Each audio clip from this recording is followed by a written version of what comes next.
ಒಂದು ಮಹತ್ವದ ಯೋಜನೆ ಕೇಂದ್ರೀಯ ವಿದ್ಯಾಲಯ ಬಹುಶಃ ಇವತ್ತು 10ನೇ ಬಂದಿರತಕ್ಕಂಥದ್ದು ಬಹುಶಃ ಒಂದು ಇತಿಹಾಸಕ್ಕೆ ಸಾಕ್ಷಿ ಅಂತ ಹೇಳಿ ಬಹುಶಃ ತಪ್ಪಾಗಲಿಕ್ಕಿಲ್ಲ.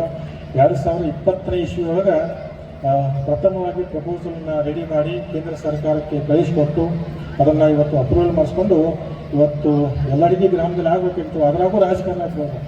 ಎಲ್ಲರಿಗೆ ಗ್ರಾಮದಾಗ ಜಾಗ ತೋರಿಸಿದ್ವಿ, ಪ್ರಪೋಸಲ್ ಹೋಗಿತ್ತು. ಅಲ್ಲಿ ಸಹಿತ ರಾಜಕಾರಣ ಮಾಡ್ತಕ್ಕಂಥ ವಿಚಾರ ಬಹುಶಃ ಭಾಳ ಮಂದಿ ಗೊತ್ತಿಲ್ಲ. ಯಾಕಂತಂದ್ರೆ 2022ನೇ ಇಸ್ವಿಯೊಳಗೆ ಎಲ್ಲರಿಗೆ ಗ್ರಾಮದೊಳಗೆ ಆ ಶಿಕ್ಷಣ ಸಂಸ್ಥೆ ಆಗಬೇಕು ಅಂತೇಳಿ ಸೆಂಟ್ರಲ್ನಿಂದ ಒಂದು ಟೀಮ್ ಬಂದಿತ್ತು.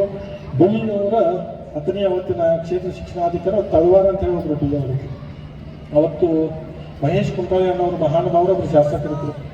ಅವರು ಬಿ ಅವ್ರಿಗೆ ಪ್ರೆಷರ್ ಹಾಕಿ ಆ ಶಿಕ್ಷಣ ಸಂಸ್ಥೆ ಬಿ ಅವ್ರ ಏನು ರಿಪೋರ್ಟ್ ಕೊಡಿಸ್ರಪ್ಪ ಅಂತಂದ್ರೆ ಎಲ್ಲರಿಗೆ ಒಳಗೆ ಈ ಶಿಕ್ಷಣ ಸಂಸ್ಥೆಯನ್ನು ಪ್ರಾರಂಭ ಮಾಡಲಿಕ್ಕೆ ಇಲ್ಲಿ ಜಾಗ ಎಲಿಜಿಬಲ್ ಇಲ್ಲ, ಈ ಜಾಗ ಅದಕ್ಕೆ ಯೋಗ್ಯ ಅಲ್ಲ ಅಂತ ರಿಪೋರ್ಟ್ ಹಾಕಿಸಿ ಅದನ್ನು ಕ್ಯಾನ್ಸಲ್ ಮಾಡ್ತಕ್ಕಂಥ ಪ್ರಯತ್ನ ಕೂಡ 10ನೇ ಕ್ಷೇತ್ರದಲ್ಲಿ ನಡೀತು. ಆದರೆ ಮತ್ತೆ ಅದನ್ನು ತಿರುಗಿ ಹೊಸ ಪ್ರಪೋಸಲ್ ರೆಡಿ ಮಾಡಿ 2023ನೇ ಇಸ್ವಿಯೊಳಗೆ ಅದು ಮತ್ತೊಮ್ಮೆ ಕೇಂದ್ರ ಸರ್ಕಾರಕ್ಕೆ ಮನವಿಯನ್ನು ಕೊಟ್ಟು ಧರ್ಮೇಂದ್ರ ಪ್ರಧಾನ್ ಅವ್ರ ಕಡೆ ಬಹುಶಃ ಒಂದು ವರ್ಷದೊಳಗೆ ನನ್ನ ಕಡೆ ಫ್ಲೈಟ್ ಟಿಕೆಟ್ಸ್ ತೆಗೆದಿಟ್ಟಿನಿ. ಅಂತಂದ್ರೆ 14 ಸಲ ದಿಲ್ಲಿಗೆ ಹೋಗಿ ಇವತ್ತು 10ನೇ ಕೇಂದ್ರೀಯ ವಿದ್ಯಾಲಯ ತರ್ತಕ್ಕಂಥ ಕೆಲಸ ಮಾಡಿರ್ತಕ್ಕಂಥ ಕೀರ್ತಿ ಇವತ್ತು ನಮ್ಮ ಲಕ್ಷ್ಮಣ ಸವದಿಯನ್ನು ತಂದೆಯವರ ಸ್ವಲ್ಪವನ್ನು ಮಾತನ್ನು ಕೂಡ ಈ ಸಂದರ್ಭದಲ್ಲಿ ಹೇಳಬೇಕಾಗ್ತದೆ. ಯಾಕಂತಂದ್ರೆ ಸಾಕಷ್ಟು ಜನ ಸಾಮಾಜಿಕ ಜಾಲತಾಣ ತಾವೆಲ್ಲ ಹುಡ್ಕೋತಿದ್ರಿ.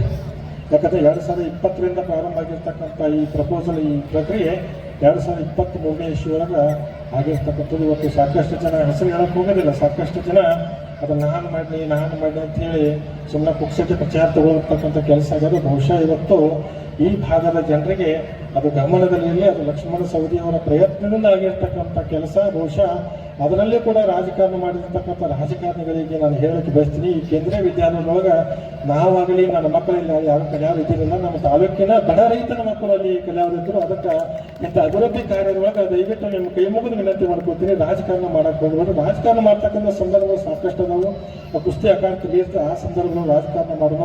ಕ್ಷುಲ್ಲಕ ವಿಷಯಗಳನ್ನು ತಂದು ಬಹುಶಃ ಇವತ್ತು 2-3 ದಿವಸದಿಂದ ಕೂಡ ತಾವು ನೋಡಿದ್ದೀರಿ. ಕೆಲವು ಆರೋಪಗಳನ್ನು ಮಾಡಿ ಏನೇನೋ ತಮ್ಮ ಗಾಳಿ ಬೆಸಗೊಳ್ತಕ್ಕಂಥ ಕೆಲಸ ಮಾಡಿದ್ರು. ಬಹುಶಃ ಉತ್ತರ ಕರ್ನಾಟಕ ನಮ್ಗೆ ಗಾದೆ ಮಾಹಿತಿ ಸಜೀವನ ಕಬ್ಬಿನ ಪಡಕ್ಕೆ ಬೆಂಕಿ ಹತ್ರ ಜೋಳ ಸುಡುವಂತೂ ಮಂದಿ ಬಹಳ ಐತೆ ಅಂತೀವಿ. ಹಂಗಾಗಿ ಇವತ್ತು ಆರೋಪಗಳನ್ನು ಮಾಡಿ ಯಾಕಂದ್ರೆ ನಮ್ಮ ವೈಯಕ್ತಿಕ ವಿಚಾರ ಇರ್ತದೆ. ಅದನ್ನಂತರ ಅದರಾಗೂ ಸಹಿತ ರಾಜಕಾರಣಿಗಳನ್ನು ತಂದು ಕೆಲವೊಂದು ಆರೋಪಗಳನ್ನು ಮಾಡಿದ್ರು. ಇರಲಿ, ರಾಜಕಾರಣ ಮಾಡ್ತಕ್ಕಂಥ ಶಕ್ತಿ ಭಗವಂತ ಸತೀಶ ನಮಗೂ ಕೊಟ್ಟಾನು. ಬರುವಂಥ ತೀರ್ಮಾನಗಳಿಗೆ ಆರೋಪದಿಂದ ಮುಕ್ತ ಆಗ್ತೀವಿ. ಇನ್ನೂ 10ನೇ ಕ್ಷೇತ್ರ ಮತ್ತು 3 ಕ್ಷೇತ್ರವನ್ನು ಮಾದರಿ ಕ್ಷೇತ್ರಗಳನ್ನಾಗಿ ಮಾಡಿ ಬಹುಶಃ ಜಿಲ್ಲೆಯ ಜನ ಈ ಕಡೆ ತಿರುಗಿ ನೋಡಬೇಕು. 10ನೇ ಕಾಗವಾಡಗಳು ಏನು ಅಭಿವೃದ್ಧಿ ಆಗೈತಿ, ನಮ್ಮಲ್ಲಿ ಒಂಚೂರು ಮಾಡಬೇಕು ಅಂತ ಹೇಳಿ ಮನೋಭಾವನೆ ಎಲ್ಲರಿಗೂ ಬರೋ ನಿಟ್ಟಿನೊಳಗೆ 2 ಕ್ಷೇತ್ರವನ್ನು ಅವಳಿ ತಾಲೂಕುಗಳನ್ನು ಅಭಿವೃದ್ಧಿ ಮಾಡ್ತಕ್ಕಂಥ ಕೆಲಸ ಮಾಡ್ತೀವಿ ಅನ್ನೋ ಮಾತನ್ನ ಸಂದರ್ಭದಲ್ಲಿ ಹೇಳಿ, ಬಹುಶಃ ಇನ್ನೂ ಒಂದು ಕಾರ್ಯಕ್ರಮ ನಡೀತಿರ್ತೈತಿ. ಆ ಕಾರ್ಯಕ್ರಮ ನೋಡುವಂಥ ಸಂದರ್ಭದೊಳಗೆ ಎಲ್ಲ ಅತಿಥಿಗಳು